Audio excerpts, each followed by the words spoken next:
Okay, ito na yung part 2 natin mga boss. Ayan, tinuro ko na yung daanan ng langis sa gasket. Ayan mga bossing, ayan na yung pinaka dowel ng ating cylinder head. Ayan, salitan lang yung mga boss hindi yan magkatabi. Ayan, dyan nila nilagay yung guide kasi. Ayan, nilagay na natin sa ayos.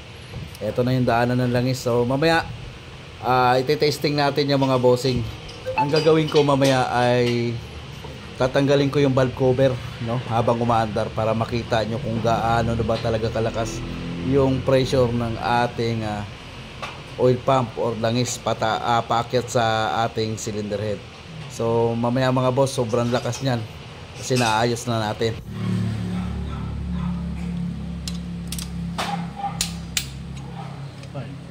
So ayan, sir, nag-ano na rin ako, nagpalit na rin ako ng ECT socket mo kasi napansin ko yung socket mo basag na. Ayan.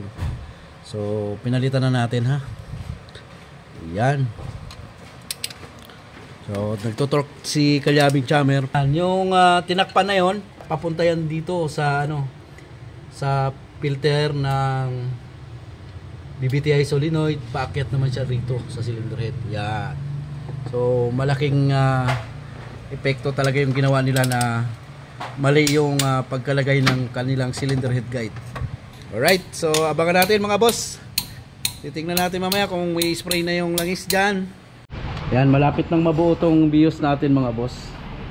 Ngayon hindi muna namin pinol yung lahat ng tornilyo sa valve cover. Gitna muna ang nilagyan namin para mamaya pag andar, so makikita natin, bubuksan natin yan.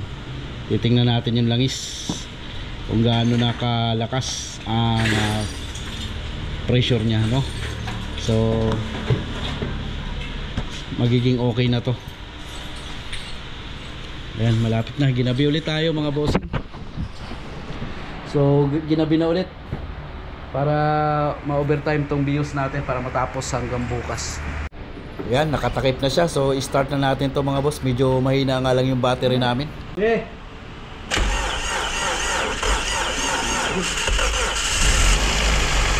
Alright. Ayan mo lang. Tumahimik agad oh. Tumahimik agad.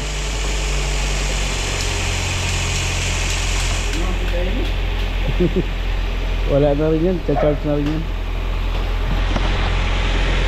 Idol, bubuksan ko yung cup doll.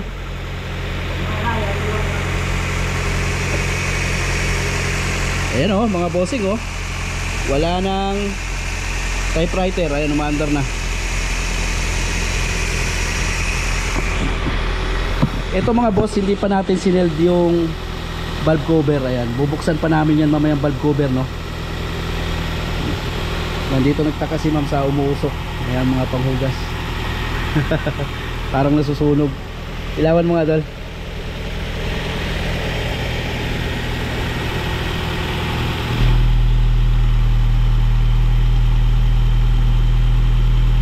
Malakas na yan.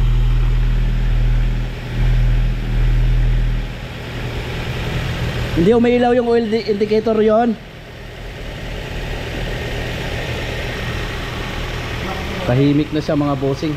So inabot na nga lang tayo ng gabi na naman. Overtime ulit.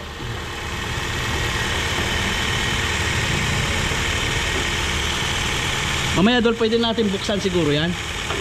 Yung valve cover. So yan mga boss, pinaandar namin muna. Tapos bubuksan namin yung valve cover. Ang gagawin natin yung sa PCB at saka yung isa, ipa-plug muna natin yung hose para hindi mamatay yung makina, no? Ganun muna gawin natin. Tahimik na oh, no? Sobrang tahimik. Wala na yung typewriter na tunog. Yan, umiikot na talaga yung belt natin mga bossing. Mamaya bubuksan namin yung valve cover, kaya hindi pa namin pinix yan. Ano, wala pa mga tornilyo gilid yan. Inano lang namin, tinaklob lang muna namin siya.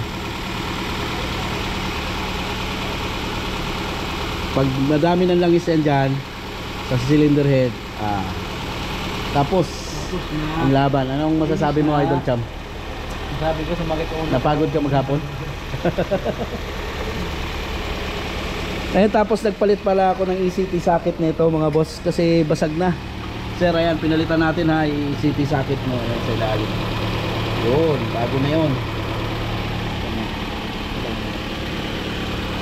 Check kung may tagas ulit, idol. Yan.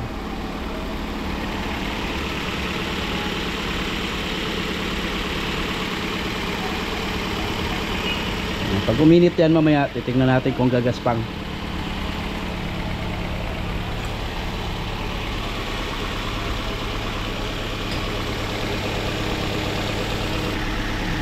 Pwede na siguro natin patayin, Dol. Tingnan natin. Patay mo yan! Patay. Yan, tingnan natin gaano kadaming langis ang pumasok dito sa loob. Kailangan pala yung kanan.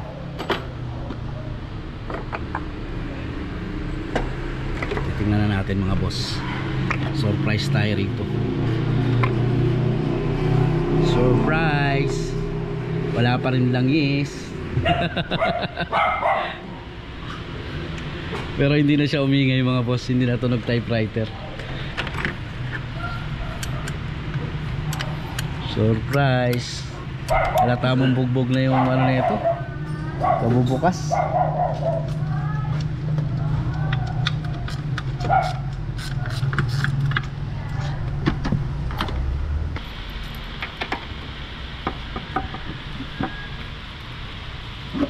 Dahanin lang natin mga idol ha.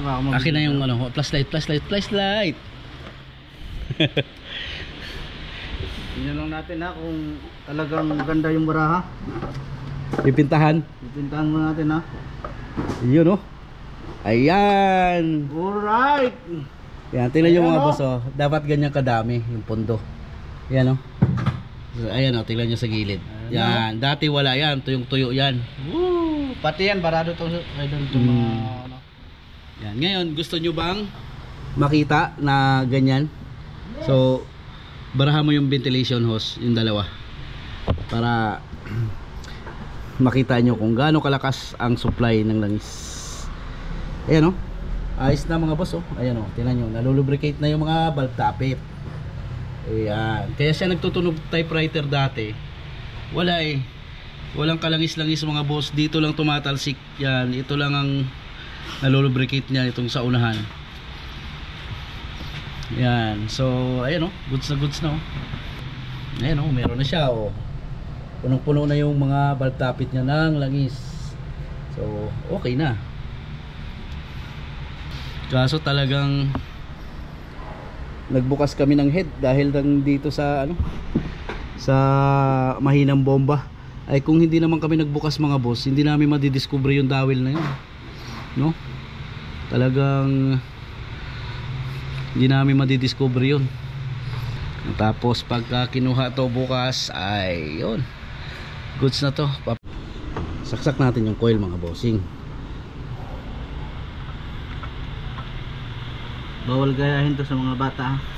Bawal gayahin sa mga bata. Yan, tama yan.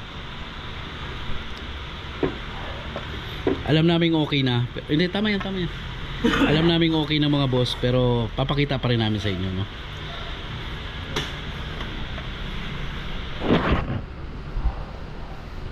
Idol Cham, kuha ka ng karton na maliit, igaganong ko rito kasi tatalsik to langis eh. Yan o yung karton, punitan mo yan.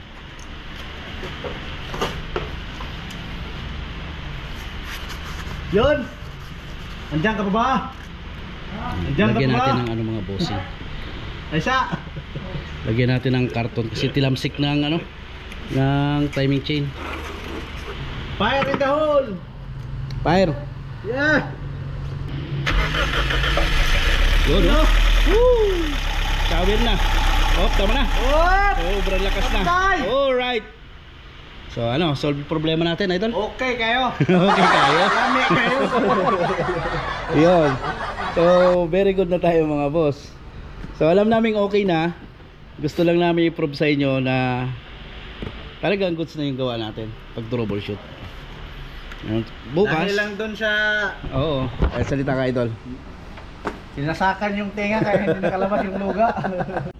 Damn! Ayun, di ba? Sobrang lakas mga boss. So goods na yung oil pump natin, yung langis supply. Ayan, makikita naman to ni Sir. I-change oil natin to ha. Tapos coolant ulit tayo. Kasi, ayun, pag angat natin ng head gasket, napatakan yung sa may wall mo, na water wall ng langis, syempre, taplas natin. So, panibagong coolant at panibago tayong langis, no? So, polysynthetic ilalagay natin dito, sir, ha? Pero wag mo sasagarin ng 10,000. Dapat mas mababa, every 6 months, mga ganyan, palit-palit ka na kahit naka-polysynthetic ka. Kasi magkakaroon po ng oil sila dyan. Kaya naman to nagkaganito yung BIOS mo, dahil naglinis kayo ng oil sludge. So ayan, nagka-leche-leche na yung Ang daming parado, sir. ito, sir, yung mga butas nito, sir, walang lumulusot yan, sir. Itong shafting na to, may butas yan lahat. Yan, nilinis namin na lahat. Tingnan nyo naman kung gaano kalakas ng shower ng langis, no? So ganun dapat. Tapos pinasakan pa yung tinga, sir. Wala, hindi nakalabas yung loga. Ayan, lumala. Ayan, okay na, sir. Ayan, talagang binuksan lang namin ni Kalyabing Chammer yung valve cover gasket para makita nyo kung gaano nakalakas yung pressure ng langis. Problem solved na tayo. So bukas, ipipix na namin yung valve cover. Ayan, isisil na namin yan. Tapos linis-linis ng konti sa mga tumalsik na langis sa pagti-tasting. Tulad yung exhaust na yan, ayan, natalsikan. Pag-tasting natin, lilinisin, change oil tayo, at palit tayo ng coolant. Ayan mga boss, sana nakapag-share ulit tayo ha sa problema nitong Toyota BIOS. Huwag takpan yung tinga, mga boss, ha, para makalabas yung loga. Pati kami mga boss talagang napahirapan sa troubleshooting dito. Alright.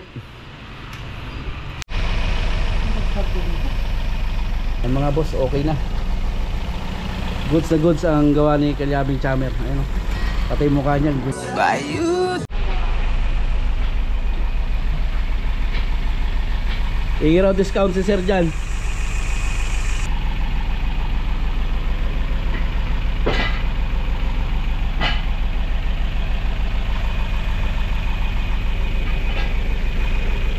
Yan na.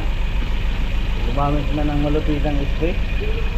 Dinitil lang naman kaya huwag iwasan mo yung alternator.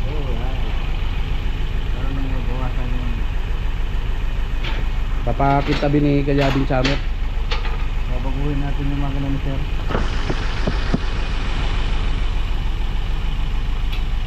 Hindi na tala pamahal si Sir, yung spray mo eh. Spray lang natin ko, sir.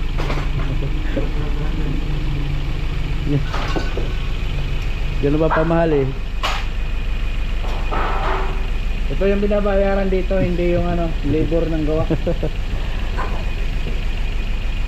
Tahimik na mga bossing. Ayan, papakintabin lang natin yung makina. Pakintabin mo na, kung gano'n kakintab, tingnan ko nga. Ano? Ayan na, idol.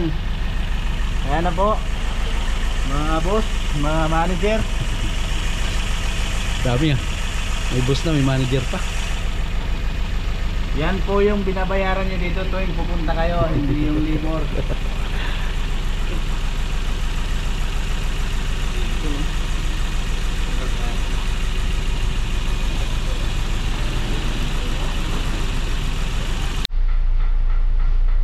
So, ayan tayo mga boss, naka-on na yung aircon natin. Observe lang natin yung coolant temp, sir, no? Coolant temp, iska natin. Ayan, ang ganda na, oh.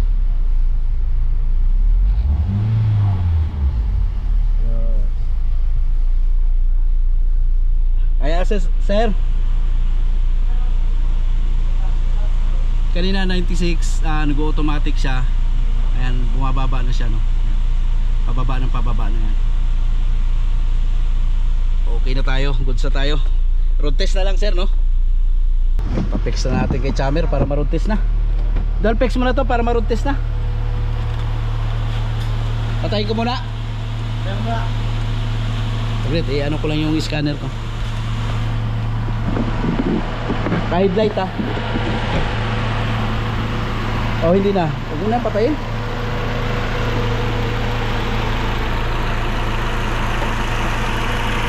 Tahimik na mga bossing. Wala na yung typewriter na tunog. Okay lang pala kayo. Kasi ano? Ha? Okay lang. Hindi. Check engine. Kanina nag-check engine. Ayos.